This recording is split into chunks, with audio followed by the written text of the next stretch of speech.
Hey, how's it going, guys? So we're here with another SCP Foundation video. If you're new channel, welcome. I know I've been doing SCP Foundation videos a little bit less because I've been exploring new content like Gears of War, Rainbow Six Siege, and things like that. But this one, whoa, excuse me. Sorry, guys. I'm drinking this, so it kind of made me burp a little bit. But we're gonna be checking out another anomaly. It's called SCP-3023, and it's called "And Then It Decided to Be an Angry Spider." I mean, judging by the thumbnail, it looks really terrifying. But we'll just see what they have to say. So without anything else, let's just jump into the video. There's been a strange phenomenon sweeping central Germany. While the true extent of its influence is still unknown, it seems to have been going on for quite some time now, usually in irregular intervals. If you were to head down to any of the towns within the affected region for a visit, the chances of you noticing anything out of the ordinary would still be rather low. But then again, if you're in the wrong place at the wrong time, it's entirely possible you could witness an occurrence of SCP-3023, every arachnophobe's worst nightmare. One terrifying incident. Do you guys have happened arachnophobia? At a baseball game held during the height of the summer. With the scorching sun hanging high above a stadium packed with eager fans, the home team was neck and neck with their longtime rivals from the next town over. As the players took to the field after a changeover, everything hung in the balance. The home team's coach had made a bold change, sending out a new baseman, a young man named Jenik Denke. He was a rookie, untested, but the team's strongest veterans had been doing their best through the whole first half of the game, and still, the scores were almost tied. And so Janik stepped up to the base, unaware that making the next catch would change his life forever. The crowd was silent, the tensions flattening. Well, what's their gonna cheers happen? and chants to a low murmur as the rival's heaviest hitter stepped up to the bat. He was a behemoth, arms twice the size of the baseball bat he carried over his broad shoulder, striding up with confidence as he readied to swing. Watching and waiting, a bead of sweat rolled down Janik's forehead, dropping down the bridge of his nose. He couldn't tell which was making him sweat more, the heat of the sun or his own nerves. His teammate at the pitcher's mound lifted a leg, the baseball in hand. If he gripped the ball any tighter, his fingernails might have splintered and got lodged in the white synthetic The ball is leather sentient. wrapped around it. Janik stared, not even bothering to wipe away the drops of sweat in his eyes. As his teammate's throwing arm reeled back and hurled the ball forward, it felt like time itself had slowed down. The rival team's batter swatted the baseball out of the air with an earth-shattering crack that sent the ball speeding through the air. Janik dashed to catch it, his mitt outstretched. The ball was careening back down to earth like a white and red meteorite, almost moving fast enough to burn up on re-entry as it hurled through the atmosphere. Janik could feel his heart rattling against his ribcage as every instinct told him he'd never make that fateful catch. In a final act of desperation, he leaped off the ground with every ounce of strength, and all around him the crowd exploded with the thunderous sounds of overjoyed applause. The mighty force of the weighty cork ball was like catching a punch in midair, the tremors of the impact rippling down Janik's arm. He felt that first, before realizing that the ball was now lodged securely in his hand. He'd done it. He'd made the catch. The batter was out. But before he could even react in celebration, it happened. His arm recovered from the initial shock of the catch just in time to feel the lightning-fast flurry of small legs scuttling over his skin. Barely able to catch his breath, the last thing Janik saw was something that used to be the baseball, hurriedly crawling up his chest towards his neck. From a distance, his teammates, the fans in the audience, only saw him drop to the turf, flailing his arms trying to brush off something crawling over him as it attacked and killed the young baseman in what otherwise would have been the proudest moment of his life. While that might have been the first time anything like that had ever happened, it certainly wouldn't be the last. Now, have you ever passed by an abandoned building and felt an urge to look around inside? Of course, a lot of us have. But most of us are smart enough to resist the urge. But on the very rare times you and your friends have worked up the courage to explore somewhere like this, you've probably never found anything from The Walking Dead. Interesting. Then again, you might want to think twice before sneaking past those keep out and condemned signs. Maxie and Iva learned that lesson the hard way when they gained access to an abandoned office block. maybe they were trying their hand at making a Blair Witch Project-style amateur found footage movie, or they could have been dabbling in some urban exploration. Best case, there might have been a few places of office furniture left behind by the building's previous occupants, something that the removal company forgot to take when the place was cleared out. The pair of them could have just helped themselves. After all, they needed a new folding chair for their apartment, and there was one just sitting there.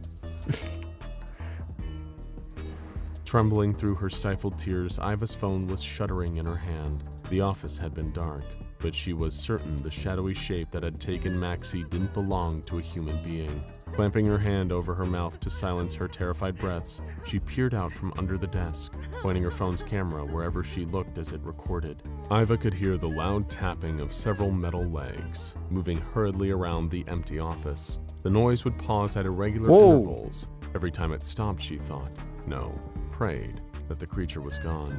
But just as Iva went to look, she would hear the same sound, quick, scampering steps, the kind of movements that feel unnatural to look at, that are only possible for things with 8 legs. Perhaps that made it worse. The creature didn't shriek or scream or breathe like you'd expect of some awful monster in a horror movie.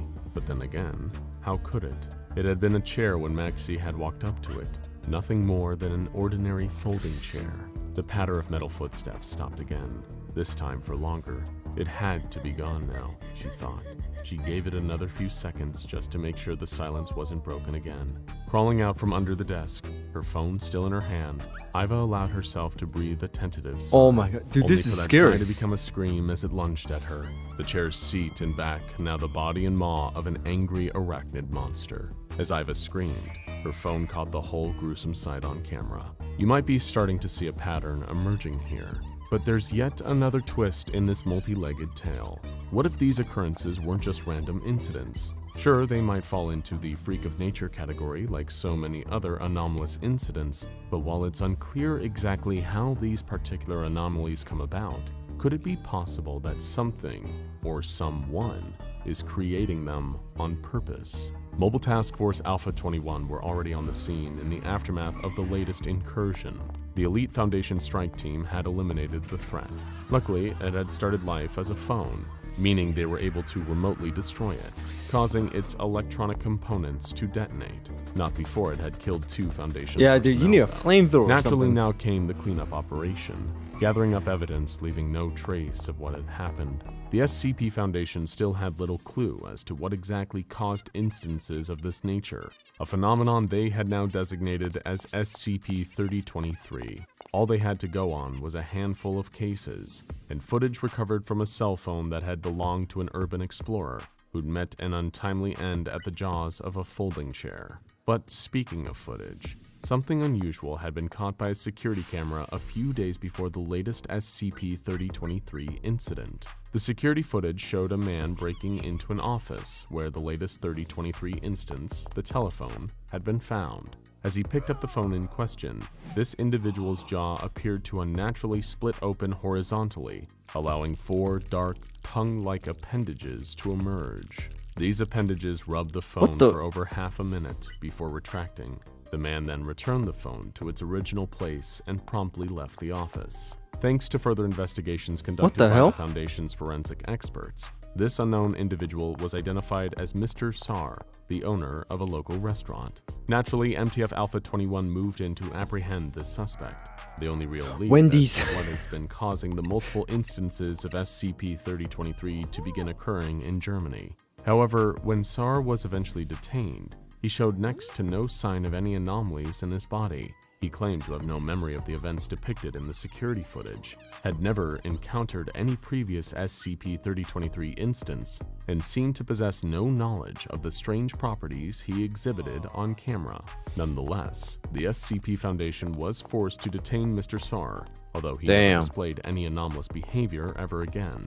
Now, you might be forgiven for thinking that, with Sar held in Foundation custody, everyone could breathe a sigh of relief. But sadly, for any arachnophobes watching at home, new instances of SCP-3023 kept cropping up, in even stranger and more horrific fashion than ever before. Imagine you had a headache, and we're talking about a real killer here. One of those power drill to the frontal lobe migraines. Maybe you'd spend too much time glued to a computer screen at work, and all that blue light from your monitor scrambled your gray matter. Or perhaps last night was a pretty wild one, and after a few too many drinks, you were left feeling hungover the next morning. What's your go-to response in that situation? Obviously, you can call in sick to work, then go to your medicine cabinet or an over-the-counter pharmacy and grab some basic painkillers, paracetamol, aspirin, ibuprofen, all the things that we trust to make us feel better, not to make things even worse. To Patrick, this started as one of the most normal things in the world. Like you or I, his immediate response to finding himself suffering from a raging headache was to grab a gelatin capsule of ibuprofen.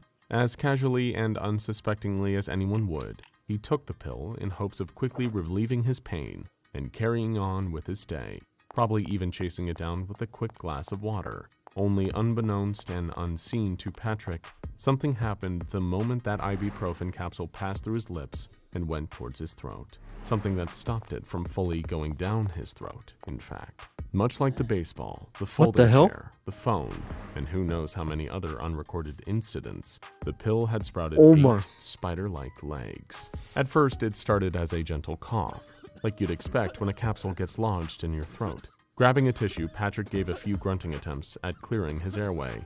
There was definitely something in there that almost felt like it was scratching. Not the kind of scratch at the back of the throat brought on by some allergies. The kind of scratching that caused Patrick to cough up blood when he put a tissue to his mouth. The kind of scratching that he could feel moving, crawling around his windpipe.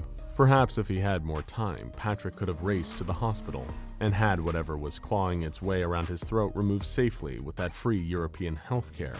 Unfortunately, the thing that the capsule had turned into just as he swallowed it wasn't that kind. Racked with unimaginable pain, Patrick was writhing and spluttering uncontrollably, his mouth filled with more bile and blood than saliva at that point. The scratching was moving, and not down towards his esophagus towards his stomach. It was going outwards, burrowing through the insides of his neck until it reached his spinal cord. By that time, the little ibuprofen capsule-sized instance of SCP-3023 came crawling out from the back of his neck. Patrick was already dead. Let's say you were aware of this, of all these strange happenings, seemingly ordinary everyday objects turning into angry, aggressive spiders. Obviously, the Foundation— Bro, now I'm looking at my phone and everything. About how you came across such information. But for the sake of argument, imagine you did know. You might think the smart idea would be to leave. After all, SCP-3023 instances are only known to occur in a specific region of central Germany, neatly situated in the middle of Leipzig and Dusseldorf. So you might think that it's time to up sticks and leave that area. Maybe even leave Germany altogether. Just hop in your car and drive to safety. If only it were that easy. A family of 4 was cruising down the Autobahn in an SUV. Just another car on the packed highway. Exhausted after hours on the road, Matteo and Nina sat quietly up front, making sure they didn't wake their son and daughter, both asleep in the rear passenger seats. The car was picking up speed, about to pass 70 miles per hour as it gradually carried them home, although it wasn't going to get them all the way back. The screech of twisting metal woke both sleeping kids up screaming, their parents equally shocked at the sudden noise. The car lurched and buckled, like something had collided with it. But this is not going to turn to a spider, is it? Accident. Without any rhyme or reason, the front of their SUV warped itself into the distinctive shape of a cephalothorax, while the rear turned into what looked like an abdomen. As the car shifted and reshaped around them, the grinding of metal as auto parts became huge metal legs. Matteo, Nina, and their children were still trapped inside, never to make it out. But the creepy crawly carnage wasn't just contained inside the car. The newly born arachnid abomination hurtled its way down the Autobahn, managing to maintain its speed. Other drivers swerved and slammed on their brakes to avoid hitting the creature they couldn't even believe was scuttling hurriedly along the highway. Unfortunately, this led them to careening into other cars, smashing headfirst into a pileup that claimed the lives of 41 people. Not that the SCP Foundation would ever admit it. With one of their facilities only 250 meters away, they were quick to dispatch an airstrike to deal with the spidery SUV once it became clear that Mobile Task Force Alpha 21 couldn't contain it. Across the board, anything capable of sprouting 4 pairs of spindly legs and crawling towards you with the intent to kill tends to rack up quite the body count.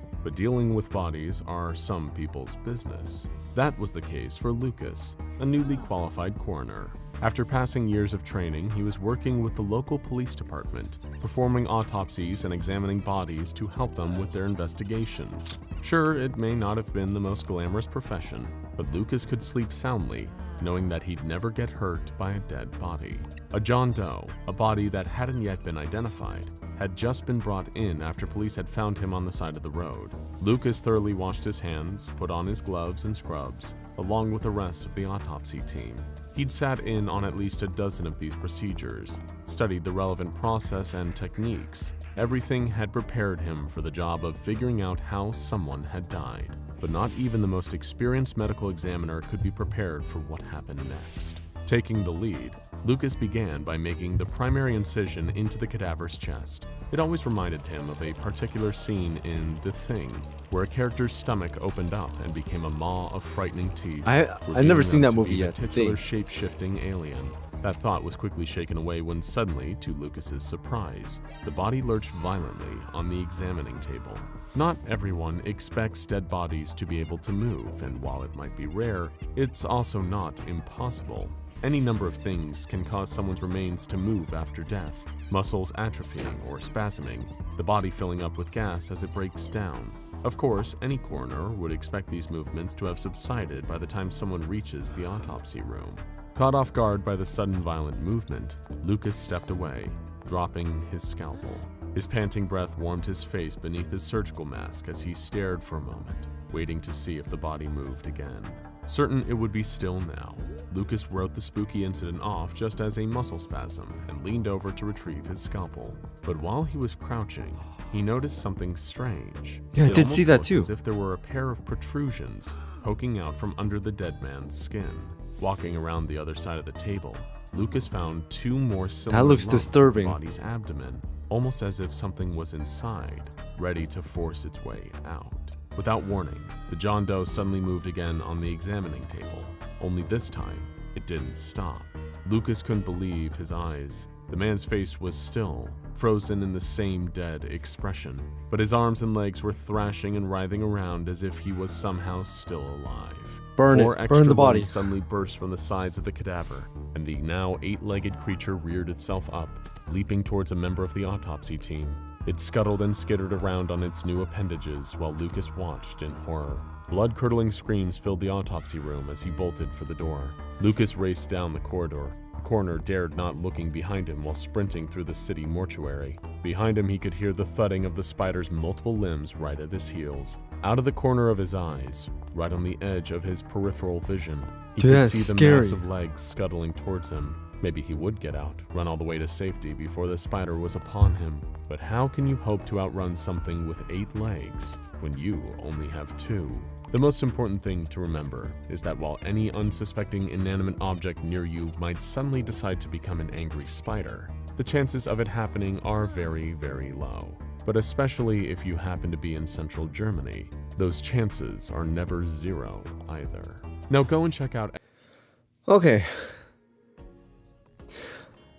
I always wanted to go to Germany, but that's a little scary, but dang, dude, that's crazy. So basically anything can sprout 8 legs and turn into a really angry, violent spider. But this one was really crazy and really creepy, but I don't have arachnophobia, so I'm kind of like this when it comes to spiders. If some of them are in the house, I just go, well, leave it alone. But if it's a black widow or some, spiders that are poisonous and venomous, then it's a problem. So I don't have arachnophobia, it's just some of them just like is disturbing and I don't want them in the house. Some of them I just leave alone because they catch bugs and insects to eat, so it's fine. But this was definitely not a video if you have arachnophobia. And this is a really great SCP video, and the one at the end there says there's a man eating bus. Oh my god. But who knows? I'll check that out soon. But anyways, thank you guys for watching. Hope you guys enjoyed this one. If you guys didn't have arachnophobia, and also hit that notification bell so you know when I drop another video. And thank you so much for your support, guys. I really do appreciate it. Shout out to all my members. Shout out to all my subscribers for their support. I really do appreciate it. So until then, I'll see you guys next time.